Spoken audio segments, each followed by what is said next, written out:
সিজদা দিব, সিজদা আমরা ধীরে সুস্থে দিব। রুকু যেমন নামাজ হচ্ছে ধৈর্যের স্থান, নামাজ হচ্ছে দোয়া প্রার্থনা করা। আপনি সালাতে যদি ব্যস্ত হন, আপনি যদি রুকু সিজদার অর্থগুলো না বোঝেন, নামাজের অর্থ না বোঝেন, তাহলে আপনার নামাজে মনোযোগ আসবে না, এই নামাজ জীবন পরিবর্তন করতে পারবে না। যখন আমি সিজদা দিব, ধীরে যাবো, আল্লাহু আকবার, ধীরে যাচ্ছি, দেখেন ধীরে যাচ্ছি, ধীরে যাচ্ছি, ধীরে সিজদা দিচ্ছি।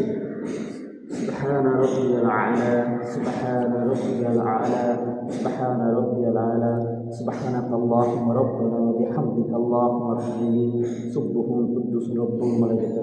আবার যখন উঠবো ধীরে ধীরে উঠবো, আল্লাহ ইমাম সাহেব যখন হয়ে যাবে তখন আমরা বাঁচতে হবে দুই সিজদার মাঝখানে, আল্লাহুম্মা গফিরলি ওয়ারহামনি ওয়াহদিনি ওয়াআফিনি ওয়ারজুকনি রব্বি গফিরলি রব্বি গফিরলি। আবার যখন সিজদা দিব আবার ধীরে ধীরে যাব, ব্যস্ত না। আল্লাহু আকবার, সুবহান রাব্বিয়াল আ'লা সুবহান রাব্বিয়াল আ'লা সুবহান। এটা আপনাদের ব্যস্ত নয়, কারণ ব্যস্ত এরকম ব্যস্ত চলে যায়, ব্যস্ত হওয়া যাবে না।